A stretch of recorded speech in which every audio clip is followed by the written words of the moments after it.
Howdy, folks. I'm happy. Out here in the woods, my best friends have paws and feathers, and life is honest. But the concrete jungle? That's a wilder place. Today, I've got a tale from Seattle about a single dad and his Ice Queen boss. It took one accidental text, a wise little girl, and a fight for a beautiful garden to thaw their guarded hearts and show 'em what a real pack looks like. Grab a seat by the fire. Where are you listening to this story from? Drop a comment down below, and don't forget to hit that subscribe button so we can share more tales together.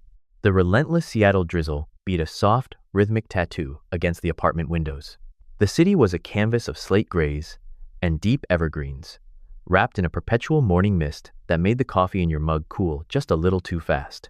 It was the kind of Saturday morning that demanded heavy blankets and silence. The kind of morning where the world outside felt entirely separated from the warmth within. In the center of his living room, Liam Davis was entirely unequipped for this weather, or this moment. He was 34 years old, a man running primarily on fumes, leftover crusts of toast, and unconditional love. He had the lean, slightly stooped posture of an architect who spent too many hours hunched over blueprints, and the permanent, bruised-looking dark circles of a single father. Losing his wife to a sudden illness 3 years ago had stripped away the easy, carefree laughter of his youth. It left behind a man who calculated every risk, built impenetrable walls around his heart, and guarded his 5-year-old daughter with a fierce, exhausting devotion. He set 3 alarms every morning not because he was a heavy sleeper, but because if he missed a beat, his entire fragile world might collapse. And right now, the walls of that carefully constructed world were being threatened by the woman standing on his worn area rug, Victoria Kingsley. To the Seattle architectural world, she was the Ice Queen, a 36-year-old CEO who ruled her empire with precise, bloodless efficiency. Usually, she was a striking, intimidating figure clad in sharp, uncompromising power suits that screamed authority. But today, she wore a soft beige trench coat that made her look startlingly, dangerously human. Her sharp cheekbones and piercing hazel green eyes were framed by a sleek, immaculate bob of dark hair. A devastating betrayal by a former business and romantic partner a decade ago had taught Victoria that vulnerability was a fatal liability. That lesson forged her into a woman who demanded absolute perfection, offered no second chances, and never, ever blurred the lines. Yet, here she was. She smelled of expensive vanilla and sharp cedar. Her lips were hovering mere inches from Liam's ear, and she had just whispered, with a husky, magnetic cadence, that she had stayed awake all night, wondering if she should text, "I love you too," back to his disastrous, accidental message. Liam's brain effectively shut down. He couldn't breathe. The air between them was thick, heavy with the gravity of her words. Before he could formulate a single coherent syllable, the soft, padded patter of bare feet sounded against the hardwood floor. "Daddy?" Chloe emerged from the hallway, rubbing her eyes. She was 5 years old, a tiny, resilient thing with an explosion of messy brown curls and her father's soulful, cautious eyes. She possessed the gravity of a child who had learned too early that things could disappear, yet she maintained a sweet, unyielding optimism that kept Liam tethered to the earth. Trailing from her left hand, dangling by a worn thread, was Barnaby, a scruffy, faded stuffed bear missing a button eye, whose fur had been loved into a patchy, matted submission. Right behind Chloe trotted Buster. Buster was an 8-year-old golden retriever with a heavily graying muzzle, floppy ears, and a temperament that was 90% nap enthusiast and 10% crumb vacuum. Buster had been Liam's anchor during the darkest days of his grief, a silent, non-judgmental listener who offered a warm, comforting weight when the apartment felt entirely too empty. The dog ambled over, sniffing Victoria's expensive leather boots with mild curiosity before sitting down and thumping his tail against the floor. Liam panicked. This was the moment the collision of his two worlds would turn catastrophic. He expected Victoria to freeze, to take a sharp step back, to rebuild her CEO armor instantly and retreat from the domestic chaos. But Victoria didn't flinch. She simply took a deliberate step back from Liam, the flirtatious tension dissolving into something else entirely. Her expression softened in a way that completely altered the sharp geometry of her face.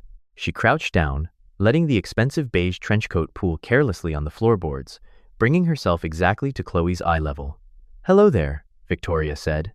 Her voice had dropped the husky timbre, replaced by something bright, clear, and unexpectedly gentle. "You must be Chloe."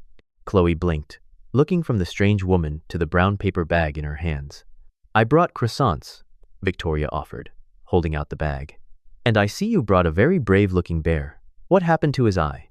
"This is Barnaby," Chloe said, her voice thick with sleep. "He lost his eye in the washing machine. It was a dark and scary place." "A true battle scar," Victoria noted seriously, nodding in respect.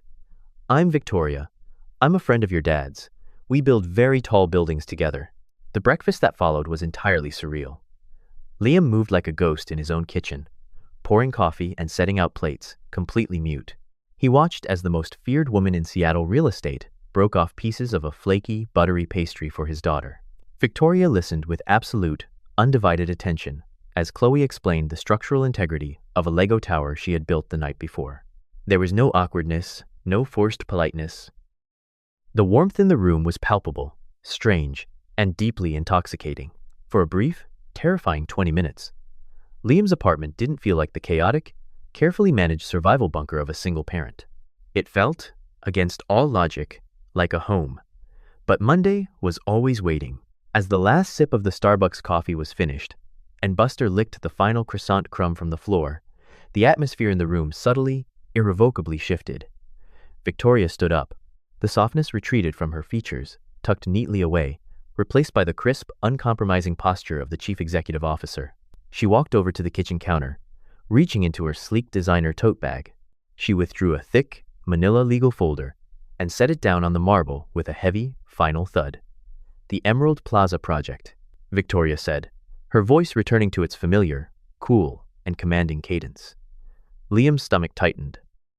He had submitted those blueprints just moments before sending the disastrous text message.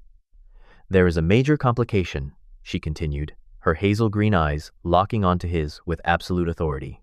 "The local heritage committee in the district is threatening a massive lawsuit and organizing public protests. They filed a motion at dawn to protect the old botanical garden on the north side of our development site." Liam knew that garden well. It was a sprawling, ancient patch of greenery, a rare lung of nature in the concrete grid, deeply beloved by the community. To destroy it would be architectural sacrilege. "Victoria, we can't just pave over the botanical garden. The public backlash will be disastrous, and environmentally." "By Monday morning, Liam," she interrupted, her tone lowering a fraction of an octave, leaving absolutely zero room for negotiation or debate.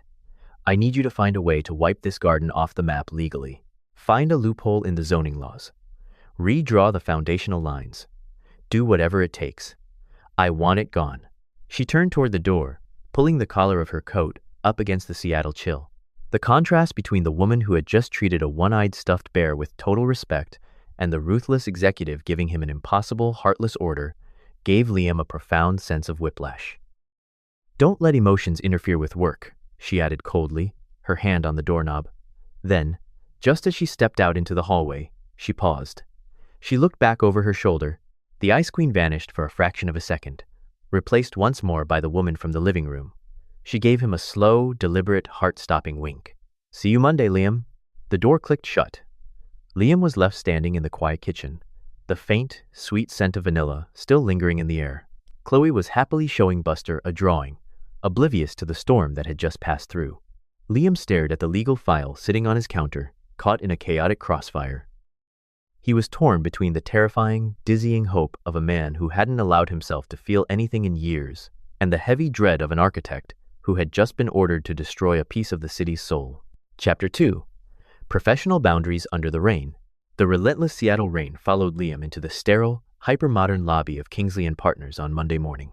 The building was a fortress of tempered glass and brushed steel, devoid of the warmth that had briefly filled his small apartment just 48 hours prior. As Liam navigated the maze of drafting tables and sleek cubicles toward his office, he was intercepted by Maya, his junior architectural assistant. Maya was 22, barely out of design school, with a shock of vibrantly dyed purple hair and a wardrobe that consisted almost entirely of vintage band tees layered under oversized blazers. She ran perpetually on iced energy drinks and sheer nervous enthusiasm. Unlike the senior partners who dismissed her youth, Liam always listened to her wild, avant-garde ideas, earning her fierce, unwavering loyalty. Today, however, Maya's usual bright energy was muted. She handed him a stack of revised zoning permits with a grimace, warning him that the board of directors had called an emergency meeting, and the atmosphere on the executive floor was absolutely toxic. A sudden hush fell over the open-plan office as the elevator doors chimed open. Victoria Kingsley stepped out, and the temperature in the room seemed to drop by 10 degrees. She was back in her armor, a sharply tailored, charcoal gray pantsuit that commanded absolute authority. Her dark hair pinned back in an unforgivingly sleek twist. She moved with the predatory grace of a woman entirely in control of her empire. As she swept past Liam's desk, he tentatively caught her eye, searching for a glimmer of the woman who had knelt on his living room floor to negotiate with a one-eyed stuffed bear. Instead, Victoria offered him a brisk, impersonal nod, a glacial acknowledgement that categorized him strictly as employee number 42. The door to her corner office clicked shut behind her. Liam sank into his ergonomic chair, a hollow ache blooming in his chest. The weekend felt like a fever dream, a foolish, impulsive hallucination. He was just a widowed single father, drowning in deadlines, and she was the untouchable ice queen. He chided himself for ever believing that a Saturday morning coffee could bridge the chasm between their worlds. 2 hours later, the tension in the executive boardroom was thick enough to suffocate. The mahogany table was dominated by Richard Vance, the chairman of the board. Richard was a man in his late 60s with silver hair slicked back into an immaculate mane, wearing bespoke pinstripe suits that cost more than Liam's annual salary. Having clawed his way up from poverty in his youth, Richard possessed a pragmatic, ruthless obsession with profit. To him, wealth accumulation was the only valid metric of human success, and nature was merely an obstacle to commercial development. He sat at the head of the table, tapping a gold pen against a leather folio. "The Community Heritage Committee is a nuisance, Victoria," Richard barked, his voice rough like crushed gravel. "I don't care how many grandmothers chain themselves to the oak trees. We have the permits. I want that botanical garden leveled by the end of the month. Use our legal team to bury them in injunctions. Emerald Plaza requires maximum retail square footage." Victoria sat opposite him, her expression a mask of flawless marble. She did not flinch under Richard's demanding gaze, but Liam, watching from the presentation podium, noticed the microscopic tightening of her jaw. "The legal backlash could delay construction by a fiscal quarter, Richard," she stated, her voice perfectly level. "However, I agree the primary objective is profitability." It was the opening Liam had been desperately waiting for. Over the weekend, fueled by equal parts dread and architectural inspiration, he had obsessively studied the topographical maps of the site. He stepped forward, activating the holographic projector in the center of the table. A glowing, three-dimensional blueprint of Emerald Plaza materialized, but it was drastically different from the one he had submitted on Friday night. "If I may, Mr. Chairman, Miss Kingsley," Liam interjected, his voice steady despite the frantic pounding of his heart. "Bulldozing the garden isn't just a PR nightmare, it's a structural waste. The root systems and underground aquifers beneath that botanical garden form a natural, highly efficient cooling sink." He tapped a command on his tablet, and the hologram shifted. Instead of concrete retail blocks, a massive, magnificent glass atrium rose in the center of the commercial complex. "We don't destroy the garden, we integrate it. We enclose it within a state-of-the-art biosphere skylight. It becomes the living, breathing heart of Emerald Plaza. An eco-atrium that filters the air, reduces our HVAC energy costs by 30%, and creates a unique luxury aesthetic that high-end brands will pay a premium to lease." A heavy silence fell over the boardroom. Maya, who had sneaked in to manage the projector, gave Liam a tiny, awestruck thumbs up from the corner. But Richard Vance simply let out a sharp, barking laugh. "Are you an architect, Davis, or a park ranger?" Richard sneered, tossing his gold pen onto the table. "We are selling prime retail real estate, not tickets to a fern conservatory. This eco-nonsense sacrifices 10,000 square feet of leasable floor space. It's a financial gamble." Richard turned his piercing gaze to Victoria. "Shut this down, Victoria. Stick to the original, maximize design." Liam looked at Victoria, his heart in his throat, silently pleading for her support. But the Ice Queen merely looked at the holographic trees with cold detachment. "Mr. Vance is correct regarding the floor space," Victoria said, her voice devoid of any warmth or familiarity. She turned her hazel green eyes to Liam, perfectly blank. The board's direction is clear, Mr. Davis. We do not gamble with investor capital. Have the traditional blueprints finalized. The rejection stung with a physical intensity. Liam mechanically gathered his tablets and physical files, his cheeks burning with humiliation. It wasn't just the death of his architectural vision. It was the final, crushing confirmation that the Victoria he had met on Saturday was a mirage. The professional boundaries were back up, built higher and thicker than before.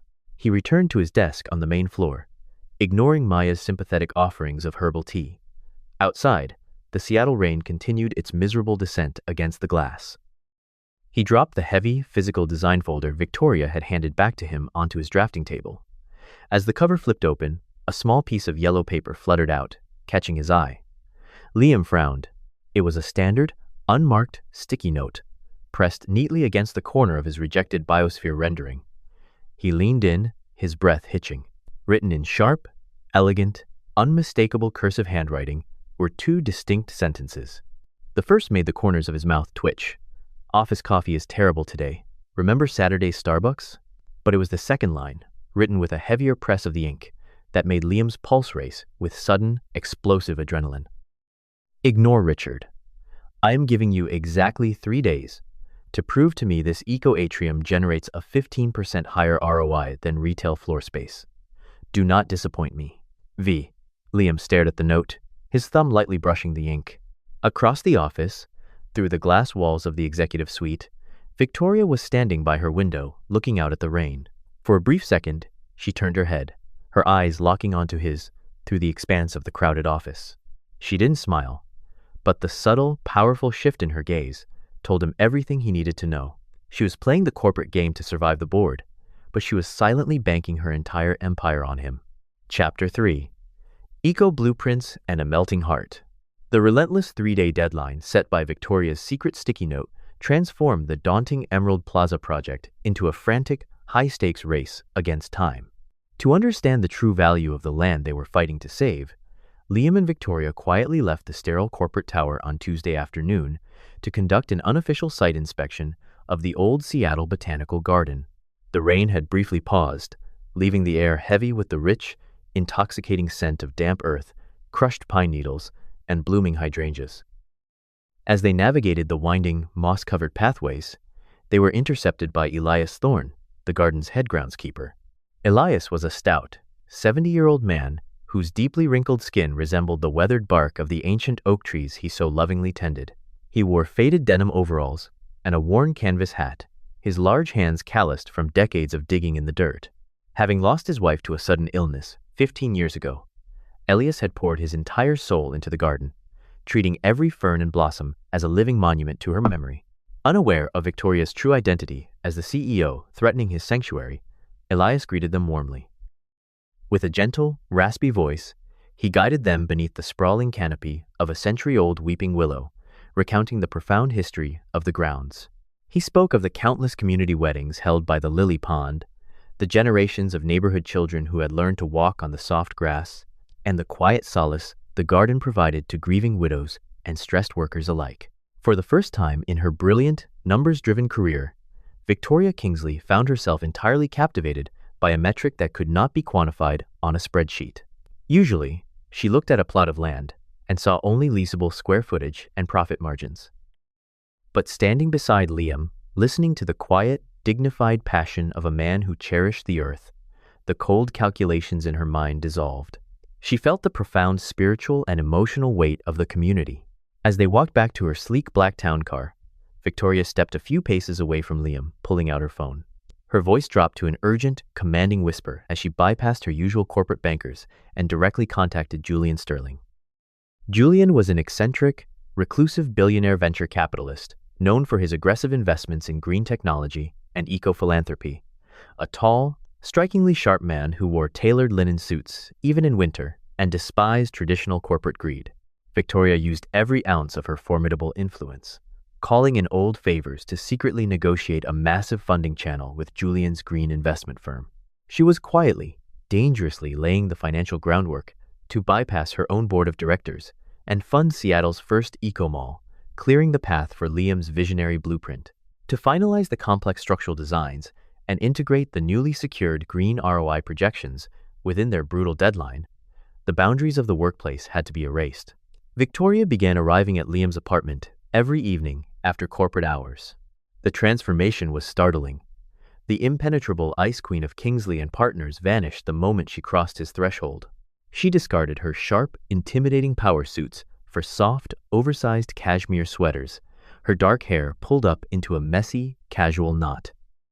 When the dining table became a chaotic battlefield of architectural sketches, glowing tablets, and coffee mugs, Victoria surprised Liam by rolling up her sleeves and taking over the kitchen.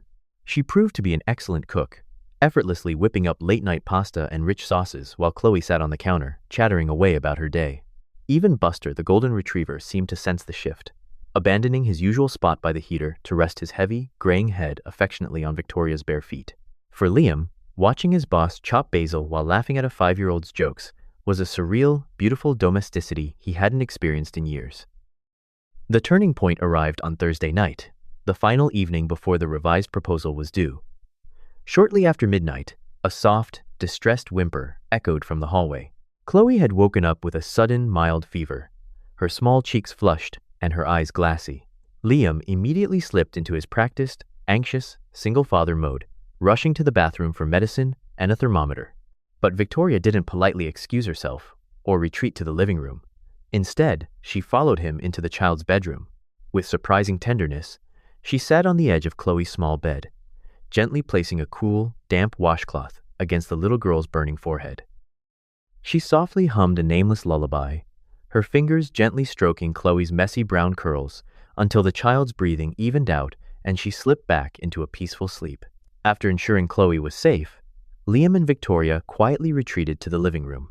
The apartment was enveloped in a profound, intimate silence, the only illumination coming from a single, amber floor lamp that cast a warm, golden halo across the space.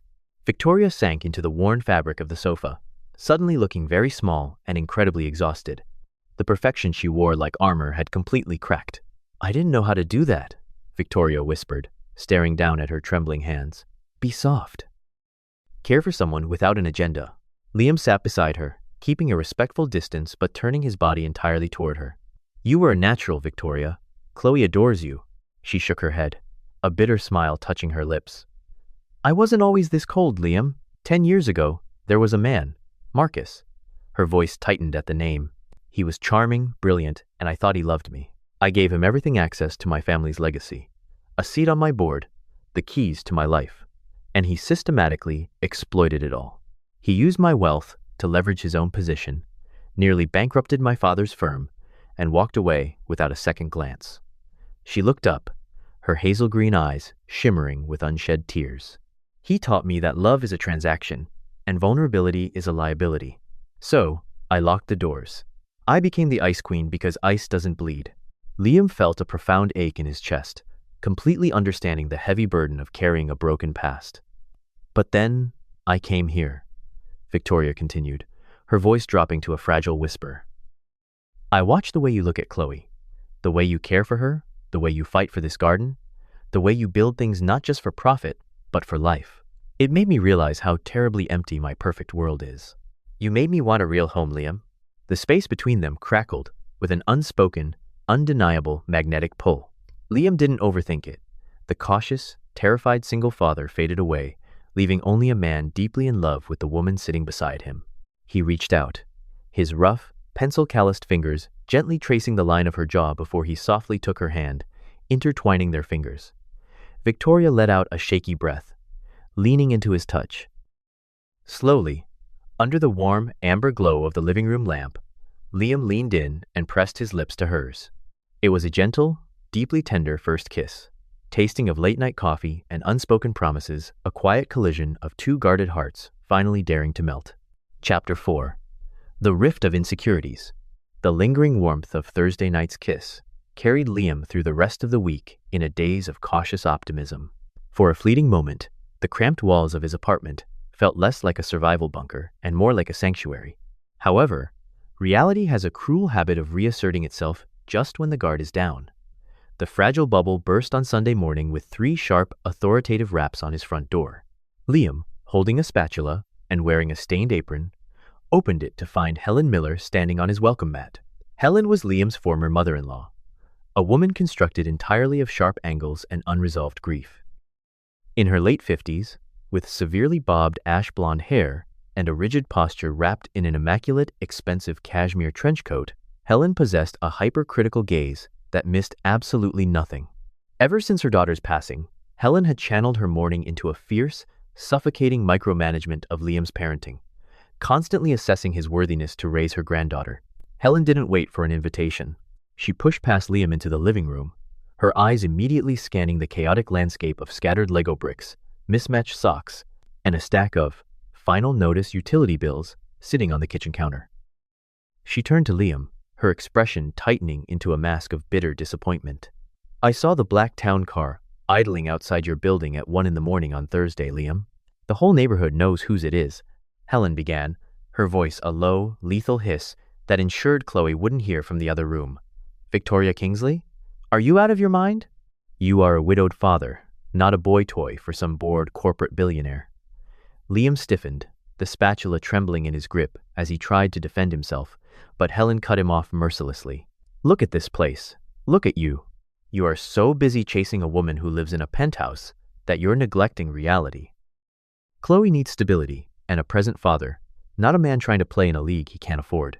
How long until the Ice Queen gets tired of the smell of baby wipes, spilled milk, and your financial desperation?" Helen's words were a brutal, localized earthquake that struck Liam's deepest, most closely guarded insecurities. After she left, taking Chloe to the park for a few hours, Liam stood frozen in his modest kitchen. The illusion of the past few days evaporated. He looked around his life, the peeling wallpaper, the fading furniture, the terrifying pile of bills that dictated his every waking moment. He was a man desperately trying to keep his head above water, while Victoria was a woman who commanded the ocean. A toxic, overwhelming sense of inferiority clawed at his chest, whispering that Helen was right. He was selfishly dragging Victoria into his messy, impoverished reality. And worse, he was risking Chloe's stability for a fairy tale that couldn't possibly survive the harsh light of day. The personal wreckage within Liam was violently mirrored by professional catastrophe the moment he stepped off the elevator at Kingsley and Partners on Monday morning. The open-plan office was practically vibrating with panicked whispers. Maya, looking pale and terrified, intercepted him before he even reached his desk. The eco-atrium design, the highly confidential blueprints Liam and Victoria had been secretly developing to save the botanical garden, had been leaked. A disgruntled junior executive had bypassed the internal servers and forwarded the entire proposal directly to the board of directors. Richard Vance was apocalyptic. Liam rushed toward the executive suite, arriving just in time to see Richard storming out of Victoria's office, his face purple with rage. Inside the corner office, the atmosphere was suffocating. Victoria was standing behind her massive mahogany desk, her posture rigidly upright, though the slight tremor in her hands betrayed her composure. The board had delivered a brutal, uncompromising ultimatum. They accused her of letting a personal, inappropriate infatuation with a subordinate cloud to her financial judgment and compromise the corporation's assets. The directive from Richard Vance was absolute. Victoria had to publicly fire Liam Davis by the end of the day and revert the Emerald Plaza blueprints back to the original, garden-destroying design. If she refused, the board would initiate an emergency vote of no confidence to strip her of her CEO title entirely. Liam slowly closed the heavy glass door behind him. Victoria looked up, her hazel green eyes searching his face for solidarity, ready to formulate a battle plan to fight the board together. But Liam was already defeated. The crushing weight of Helen's judgment, combined with the realization that his presence was about to cost the woman he loved her entire empire, snapped the last thread of his resilience. "I'll pack up my desk," Liam said, his voice hollow, refusing to meet her gaze. Victoria blinked, momentarily stunned. "Liam, no, we can fight this.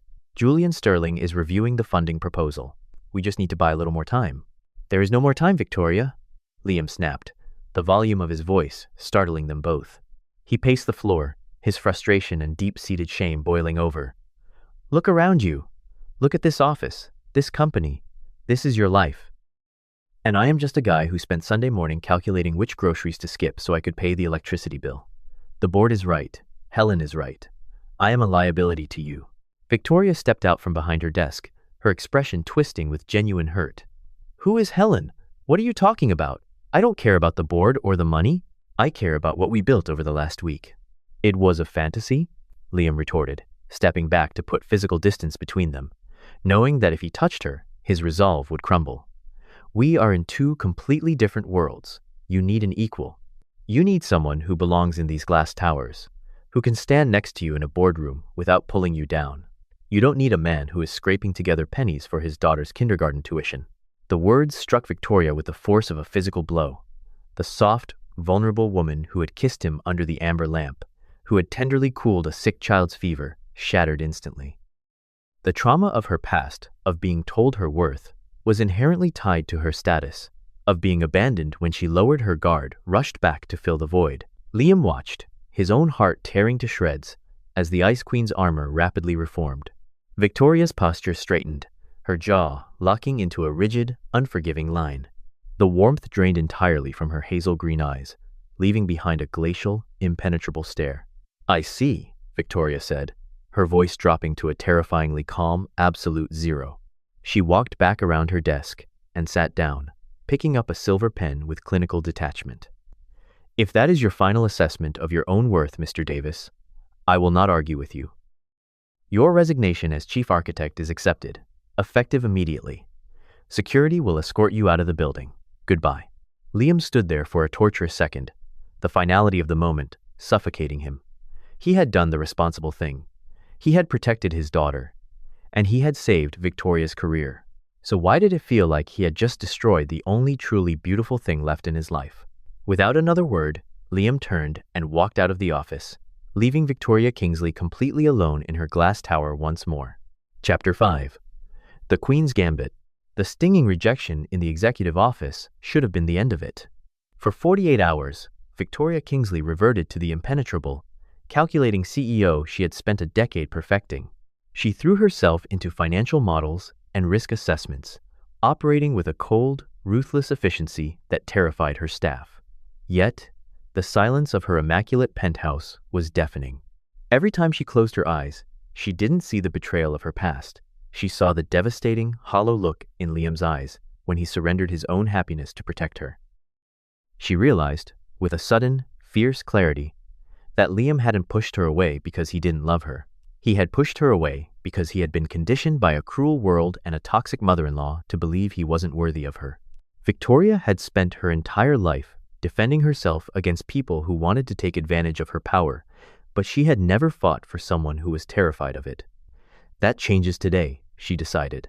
On Wednesday afternoon, Victoria left the corporate tower early, her sleek town car pulling up to the brightly painted gates of the Little Sprout Academy. During their frantic 3 days of collaboration, Liam had officially added Victoria to Chloe's emergency contact and pickup list when he was stuck in a marathon zoning meeting, a bureaucratic detail he had been too devastated to revoke. As Victoria stepped into the bustling kindergarten, she was greeted by Mrs. Gable. The head teacher was a plump, rosy-cheeked woman in her late 50s, wearing a knitted cardigan covered in embroidered daisies. Possessing the sharp, protective instincts of a mother bear, Mrs.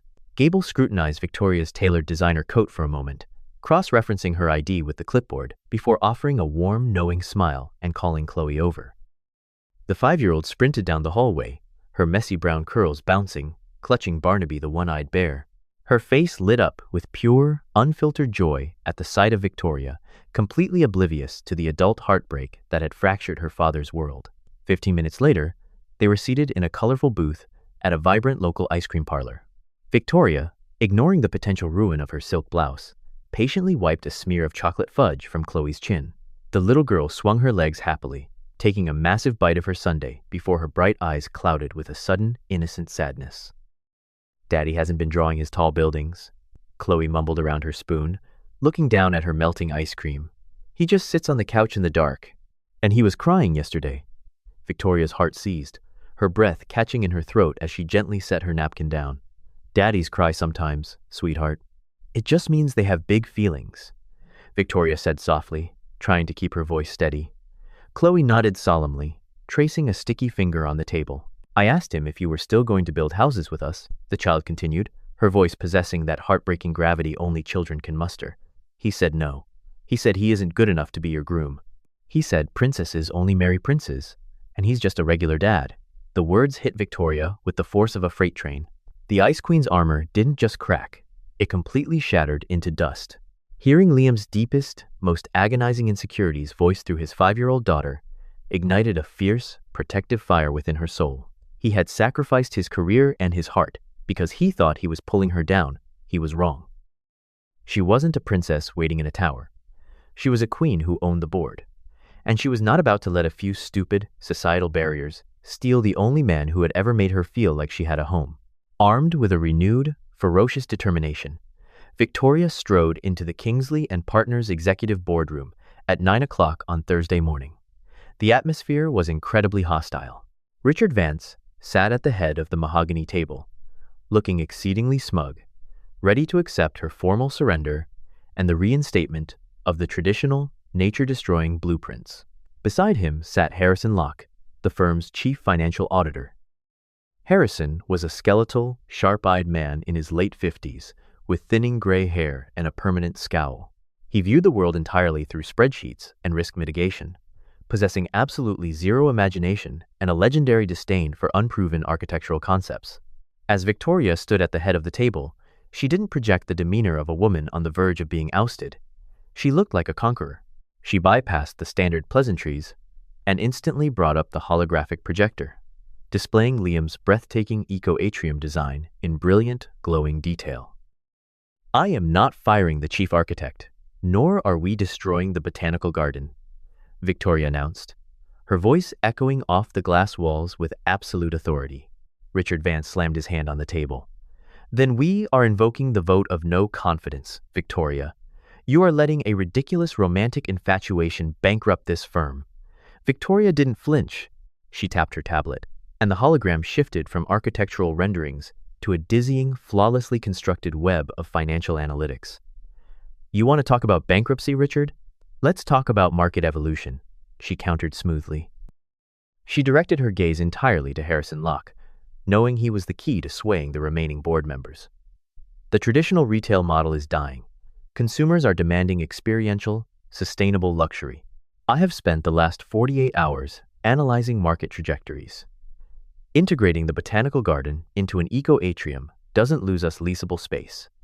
It redefines it as ultra-premium. I have secured verbal commitments from 3 top-tier European luxury conglomerates who are willing to pay a 40% premium on lease agreements simply to be associated with Seattle's first carbon-negative commercial, Biosphere."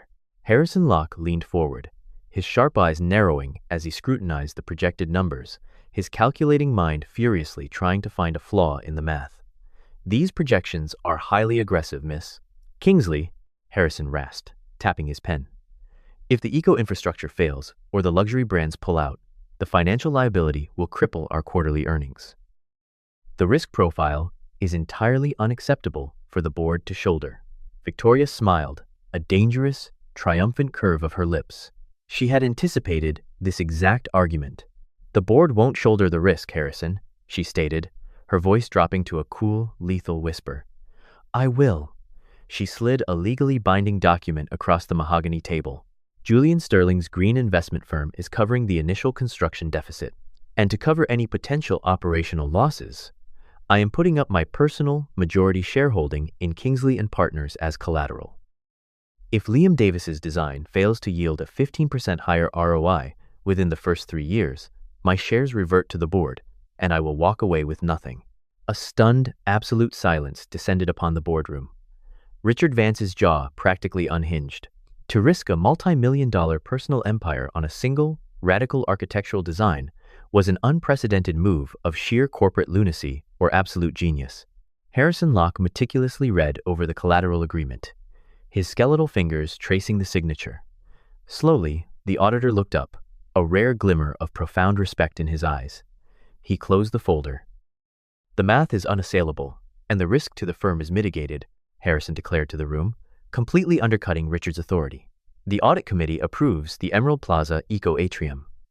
The board murmured in reluctant yet unanimous agreement. Victoria stood tall, her pulse roaring in her ears. She had gambled her entire empire on Liam's brilliance, and she had won. Now, there was only one thing left to do. It was time to go collect her architect. Chapter 6. The lifelong contract. The familiar, relentless Seattle drizzle washed over the city, blurring the streetlights into soft halos of gold and silver. Inside his apartment, the air felt suffocatingly still. Liam stood in the center of the living room, a half-empty cardboard box at his feet. The resignation he had offered 2 days ago felt less like a professional necessity and more like a self-inflicted wound that refused to stop bleeding. He had spent the last 48 hours convincing himself that he had done the right thing, that stepping away from Kingsley and partners and from Victoria was the ultimate act of protection for both his daughter and the woman he loved. But the profound, hollow ache in his chest told a very different story. He was pulled from his spiral of regret by 3 sharp, familiar knocks at the front door. Liam paused, his heart skipping a terrifying beat. He walked slowly across the hardwood floor and pulled the door open. Standing on his welcome mat, framed by the gray afternoon light, was Victoria Kingsley. It was a staggering, beautiful echo of that first Saturday morning. She was wearing the same soft beige trench coat, its shoulders dotted with shimmering raindrops, her dark hair slightly windblown. But the expression on her face was entirely new. The Ice Queen's impenetrable mask was utterly gone, replaced by a fierce, breathless determination. Without waiting for an invitation, Victoria stepped inside, bringing the crisp scent of rain and vanilla into his stagnant apartment. She marched directly to the kitchen counter and reached into her designer tote bag.